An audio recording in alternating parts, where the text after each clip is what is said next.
നമസ്കാരം. ബ്രഹ്മ ന്യൂസിലേക്ക് എല്ലാവർക്കും സ്വാഗതം. സർവചരാചരങ്ങളുടെയും ജഗത്തിൻ്റെയും നാഥനാണ് മഹാദേവൻ. സർവശക്തൻ പരമേശ്വര ഭഗവാന്റെ കടാക്ഷമുണ്ടെങ്കിൽ നമ്മുടെ ജീവിതത്തിൽ പിന്നെ ഒരിക്കലും തിരിഞ്ഞു നോക്കേണ്ട കാര്യമില്ല. ഭഗവാൻ ഒരുപാട് പരീക്ഷിക്കും. തൻ്റെ ഭക്തനെ ധാരാളം പരീക്ഷിച്ച് മാത്രമേ ഭഗവാൻ നൽകുകയുള്ളൂ.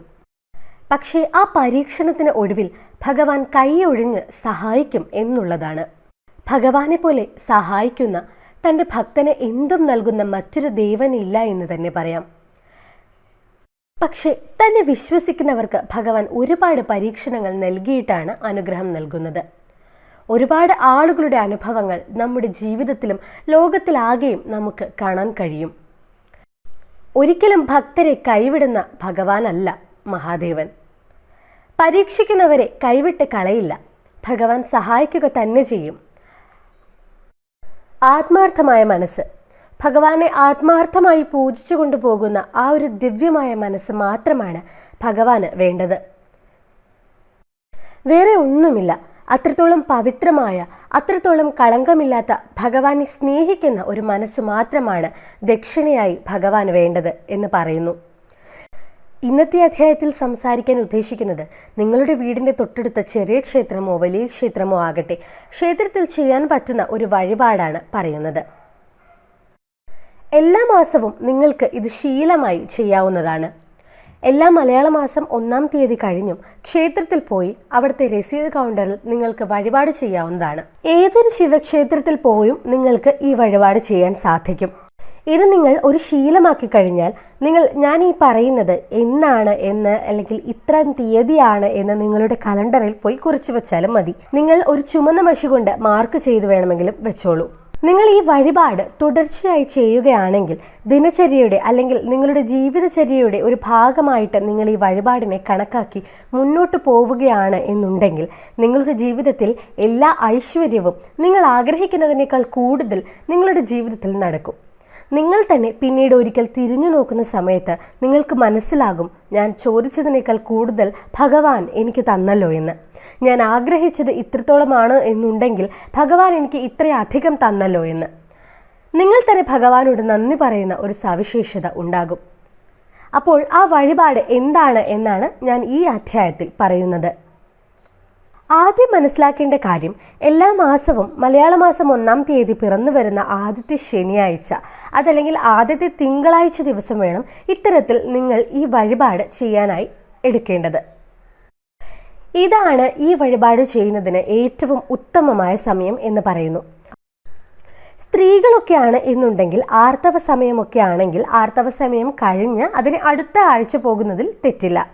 അത് അവർക്ക് അനുവദനീയമാണ്. ഇനി വഴിപാടിലേക്ക് കടക്കാം. ആദ്യത്തെ ശനിയാഴ്ച അല്ലെങ്കിൽ ആദ്യത്തെ തിങ്കളാഴ്ച ദിവസം നമ്മൾ പോകേണ്ടത് നമ്മുടെ വീടിൻ്റെ തൊട്ടടുത്തുള്ള ശിവക്ഷേത്രത്തിലാണ്. കുളിച്ച് ശുദ്ധിയായി എല്ലാ ഐശ്വര്യത്തോടും വൃത്തിയോടും കൂടി നമ്മൾ ശിവക്ഷേത്രത്തിൽ പോയി ഭഗവാനെ ദർശിക്കുക എന്നുള്ളതാണ് ആദ്യത്തെ കാര്യം.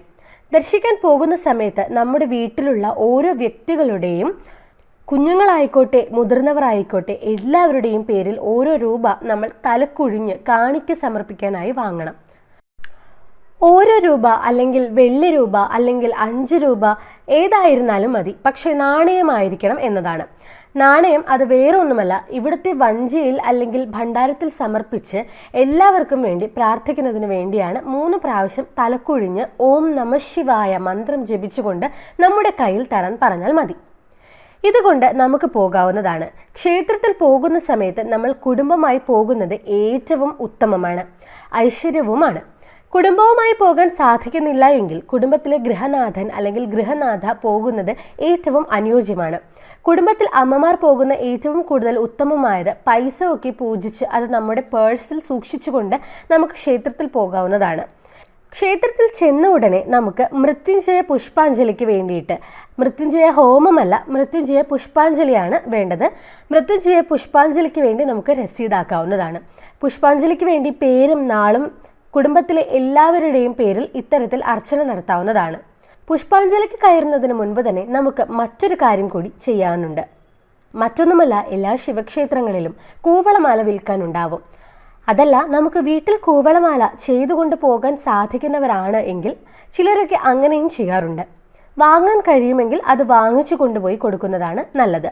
നിങ്ങൾക്ക് ചെയ്യാൻ കഴിയില്ലെങ്കിൽ വിഷമിക്കേണ്ട, കാരണം എല്ലാ ക്ഷേത്രങ്ങളിലും ഇത് നമുക്ക് വാങ്ങാൻ കഴിയും. കൂവളമാല വാങ്ങി പുഷ്പാഞ്ജലി രസീതിനൊപ്പം കൊടുക്കുക. ആ സമയത്ത് നമ്മൾ സമർപ്പിച്ച കൂവളമാല ഭഗവാന് അർപ്പിക്കുകയും ചെയ്യും. അത് കഴിഞ്ഞ് ഭഗവാനെ ആരതി ഒഴിഞ്ഞ് പ്രാർത്ഥിക്കുക. ഭഗവാനെ തൊഴുത് നമ്മുടെ മനസ്സിലെ ആഗ്രഹങ്ങളും നമ്മുടെ സ്വപ്നങ്ങളും നമ്മുടെ സങ്കടങ്ങളും പറയുന്നതിൽ തെറ്റില്ല. എല്ലാത്തിനേക്കാളും ഉപരി ഭഗവാനോട് നന്ദി പറയുക എന്നുള്ളത് വലിയൊരു കാര്യമാണ്. ഇത് കൃത്യമായി ഞാനീ പറഞ്ഞ കാര്യങ്ങൾ ഇത്തരം തരത്തിൽ ഭഗവാനെ കൂവളമാല സമർപ്പിച്ചുകൊണ്ട് മൃത്യുഞ്ജയ പുഷ്പാഞ്ജലി നടത്തി ഇത്തരത്തിൽ പ്രാർത്ഥിക്കുന്ന ഒരു രീതി, ആ ഒരു സമ്പ്രദായം എല്ലാ മാസവും നാം തുടർച്ചയായി ചെയ്തു നോക്കുക. ഞാൻ എഴുതി വെച്ചു തരാം, ജീവിതം തന്നെ മാറും. നിങ്ങളുടെ ജീവിതത്തെ മാറ്റിമറിക്കുന്ന രീതിയിലുള്ള ഒരു വഴിപാടായിരിക്കും ഇത്. നിങ്ങളുടെ ജീവിതത്തിൽ അത്രത്തോളം ഐശ്വര്യവും സമൃദ്ധിയും നിറയുന്നതാണ്. സമൃദ്ധിക്ക് വേണ്ടി ഇത് ചെയ്തുകൊണ്ടേയിരിക്കുക. ഇത് മുടങ്ങാൻ പാടില്ല. അതുപോലെ തന്നെ എല്ലാവരുടെയും തലക്കുഴിഞ്ഞു കൊണ്ടുവന്ന ആ പൈസ ഭണ്ഡാരത്തിൽ നിക്ഷേപിക്കുക. അതിനുശേഷം ആരാണോ കൊണ്ടുവന്നത് അവർ എല്ലാവർക്കും വേണ്ടി ഭഗവാനോട് പ്രാർത്ഥിക്കുക. കുടുംബനാഥനും കുടുംബനാഥയ്ക്കും ഒന്ന് പ്രാർത്ഥിക്കാവുന്നതാണ്. ഭഗവാൻ ഏറ്റവും ഇഷ്ടപ്പെട്ടത് കൂവളമാലയാണ്.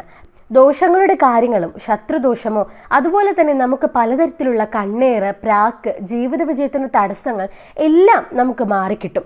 കൂടാതെ ഭഗവാന്റെ പ്രീതി നമുക്ക് കിട്ടും എന്നതും എല്ലാ അനുഗ്രഹവും നമുക്ക് വന്നു ചേരുമെന്നതിലും സംശയിക്കേണ്ടതില്ല. ഈ ഒരു കാര്യം ഒന്ന് ചെയ്തു നോക്കൂ. ഭഗവാനെ എല്ലാ മലയാള മാസം 1-ാം തീയതി കഴിഞ്ഞുള്ള ആദ്യത്തെ ശനിയാഴ്ച അല്ലെങ്കിൽ ആദ്യത്തെ തിങ്കളാഴ്ച ഒന്ന് ചെയ്തു നോക്കൂ. ഈ ഒരു കാര്യം പറയാൻ വേണ്ടിയാണ് ഇന്നത്തെ ഈ അധ്യായം ഞാൻ ഉപയോഗപ്പെടുത്തുന്നത്. ഇത് പക്ഷേ ചെയ്യുന്നവർ ഉണ്ടായിരിക്കും, കൃത്യമായി ഇത് അറിയുന്നവരുമുണ്ടായിരിക്കും. മുടങ്ങാതെ തന്നെ ശിവക്ഷേത്രത്തിൽ ഇത് ചെയ്യുന്നവർ ഇപ്പോഴും ഉണ്ടാകും. അവർക്ക് അനുഭവം കിട്ടുകയും ചെയ്യും. ഭഗവാൻ ഒരുപാട് പരീക്ഷിക്കുമെങ്കിലും പരിഹാരം തരുന്ന ഭഗവാനാണ്. ഭഗവാൻ എല്ലാവരെയും രക്ഷിക്കുകയും അനുഗ്രഹിക്കുകയും ചെയ്യട്ടെ. നന്ദി, നമസ്കാരം.